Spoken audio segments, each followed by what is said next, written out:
Disaster response for San Joaquin County is based on the state's Standardized Emergency Management System, SEMS, and the Federal National Incident Management System, NIMS. SEMS and NIMS standardize the response at the different levels of government into a hierarchy system during an emergency. These systems also standardize the terminology, functions, and components of the response and the key positions and duties of the responders within. To better understand these concepts, all county employees are required to take the ICS 100, 700, and SEMS 606 trainings via online portals. Some people might be required to attend additional training. Typically, this could include those with greater responsibilities in their day-to-day jobs. Examples could be public safety personnel, supervisors responsible for field operations, or managers and directors involved with other public safety, emergency response, emergency management, or public health. If you're interested, you can also get more training, even if you're not a supervisor. The Office of Emergency Services, Emergency Medical Services, and Public Health Services offer additional ICS courses throughout the year. People who want to be a part of the Emergency Operations Center team can be provided training in areas that increase their ability to support during an emergency. As a county employee, your day-to-day roles and responsibilities directly impact the lives of people who live, work, and play in San Joaquin County. During a time of emergency, non-essential employees may see alterations to their duties. You may be asked to take on tasks outside of your normal responsibilities to work in support of emergency operations, assist with support functions at a disaster site, coordinate information about the disaster or available public services, and other activities needed to effectively respond to the hazard in your community. Examples of how your work may be altered during an emergency response period include performing your usual responsibilities but with additional hours or in a different location. For example, providing disaster victims with government services such as medical aid, housing, or other assistance. Emergency response-related activities associated with the program in which you normally work, or employees who work in programs with statutory responsibilities during an incident. For example, lab technicians, epidemiologists, drinking water engineers, food, drug, and radiation inspectors, health and safety officers, public information officers, and program managers. Using your professional skills and abilities to go above and beyond your normal daily tasks. For example, public health nurses, physicians, and other medical professionals may be asked to deliver healthcare or perform triage. Laboratory technicians, scientists, or engineers may be asked to perform work duties in lab or in the field. You may be asked to support emergency operations in the county's or your department's Emergency Operations Center. These tasks may include assisting with purchasing, record keeping, timekeeping, analyzing information, providing subject matter expertise, planning response activities, answering phones, supporting emergency response facilities, writing press releases, monitoring media, or processing requests for supplies or resources to be sent to local health departments. The county activates the Emergency Operations Center, EOC, when a disaster or an emergency occurs. Once activated, it becomes a hub of activity and serves as the central command and control facility responsible for information, communication, and resource coordination between the various local government agencies involved in a disaster. An EOC functions at a strategic level during an emergency and ensures the smooth and continuous operation of a county, city, political subdivision, or other organization. An EOC is also responsible for strategic direction and operational decisions and does not normally directly control field assets, instead leaving tactical decisions to field commands. The common functions of an EOC are to collect, gather, and analyze data, make decisions that protect life and property, maintain the continuity of the organization within the scope of applicable laws, and disseminate to all concerned agencies and individuals. The first component of an EOC is the individuals who staff it. They must be properly trained and have the proper authority to carry out actions that are necessary to respond to the disaster.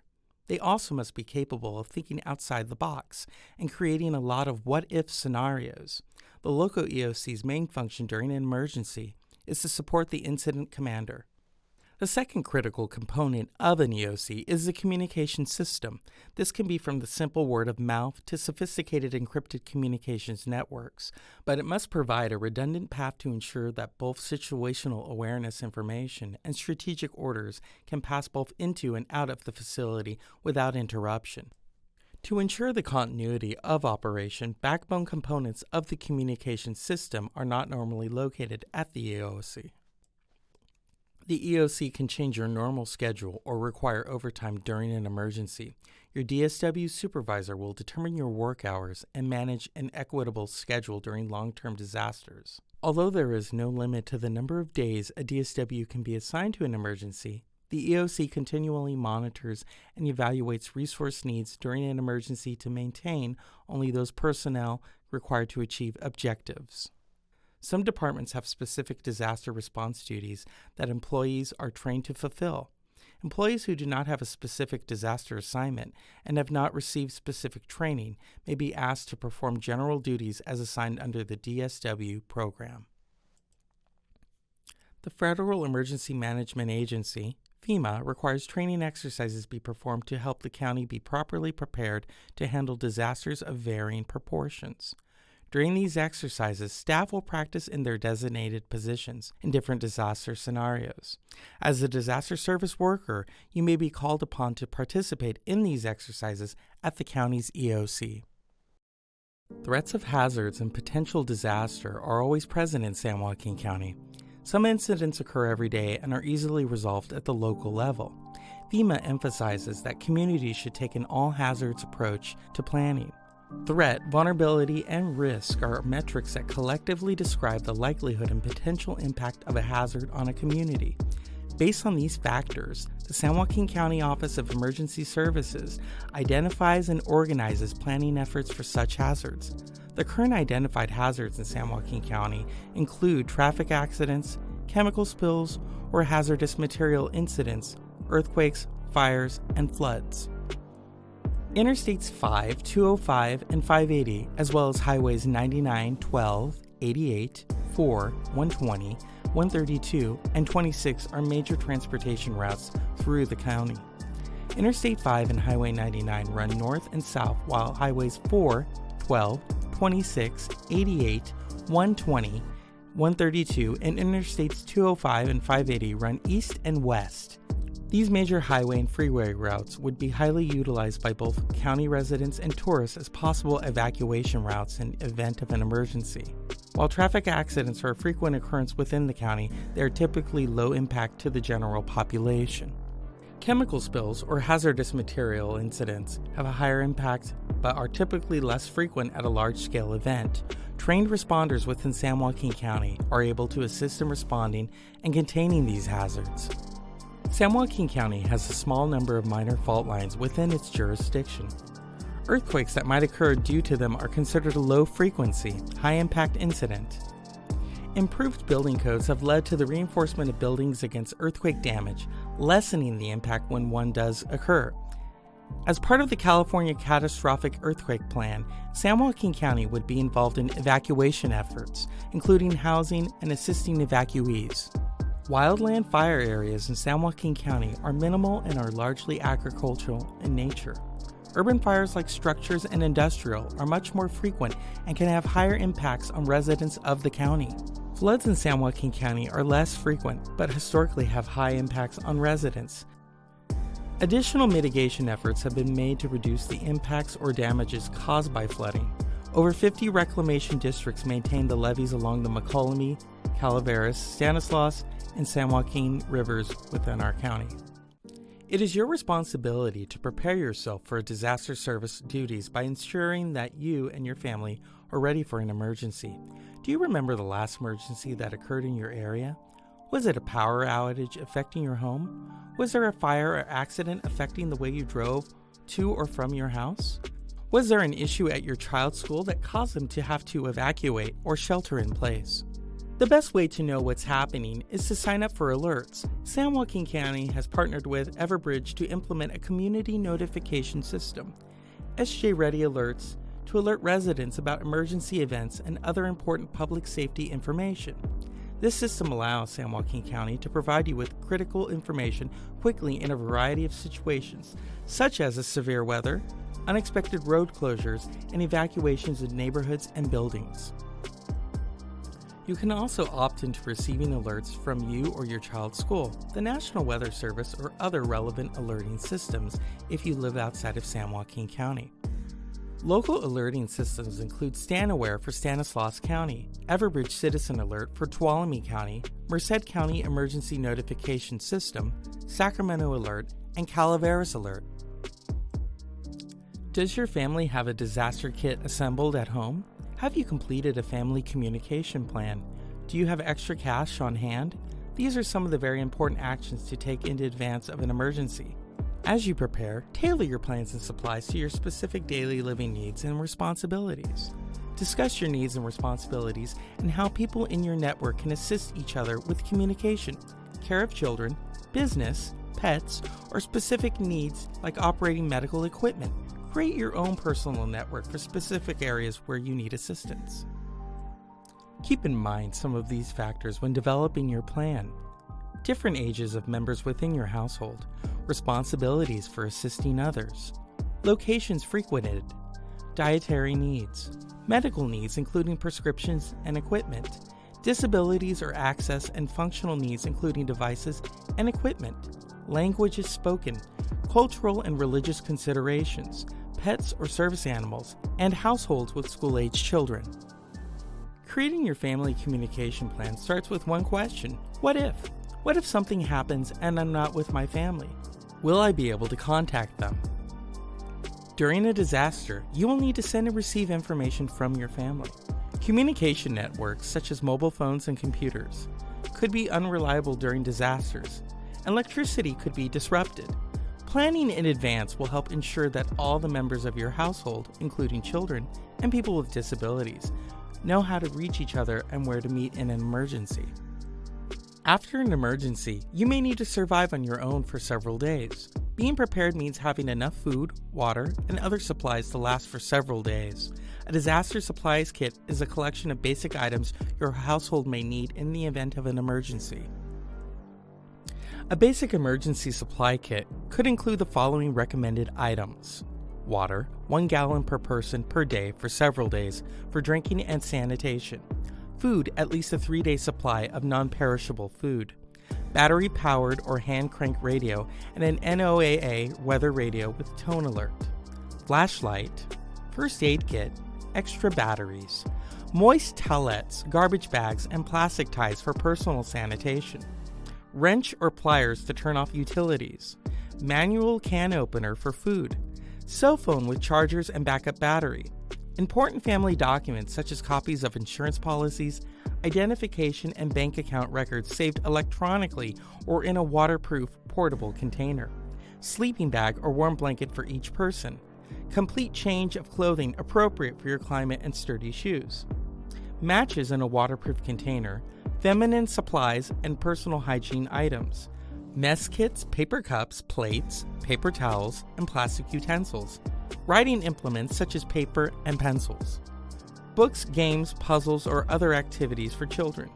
Once you look at the basic items, consider what unique needs your family might have, such as supplies for pets or seniors. Many kinds of emergencies can cause you to have to evacuate. In some cases, you may have a day or two to prepare, while other situations might call for an immediate evacuation. Practice getting low and moving to your exits if there is smoke. Children should know what to do when they hear a smoke alarm and there is no adult around. Help them practice going to the outside meeting place. If your child needs to use an escape ladder, show them where they can keep it and practice how to use it. It is critically important that you prepare an emergency plan for your family so they will know what to do in your absence. The Employee Preparedness Program consists of the following annual activities. Ensure department emergency plans are current. In-service training of employees on their department emergency plan. Personal safety training for new employees. Preparation or updating of a facility threat plan for each county facility. Training of facility threat coordinators and area wardens, and full-scale evacuation drills for each designated facility. The Facility Threat Coordinator, FTC, maintains the Facility Threat Plan, assigns the employees to fill roles if they are insufficient volunteers for area wardens, evaluates threats to the facility, ensures familiarity with the facility and surrounding area, and collaborates with department emergency coordinators to maintain an accurate list of personnel assigned to the facility. Area wardens receive information and direction from the FTC, assist in evacuations or sheltering of employees, guests, or clients in San Joaquin County facilities, provide situational information and updates to the FTC, ensure accurate accounting of all persons evacuated or sheltered at facility, and provide accountability to the FTC. Remember, know your plan. Each department and facility has an emergency plan. The Office of Emergency Services coordinates with department heads and public safety agencies on annual full-scale evacuation drills of major county facilities designated as such by the county administrator. These drills will test the ability of the facility threat coordinator and area warden systems to properly evaluate threats to the facility, coordinate with public safety agencies, and make and implement protective action decisions. The drill will also test the ability of departments to implement their department emergency plans under the direction of the facility threat coordinator and area warden system. When an incident occurs, follow your department's reporting instructions and be prepared. Make sure you are familiar with your DSW and employee responsibilities by periodically reviewing the training, preparedness materials available on sjready.org, and your facility and department emergency plans.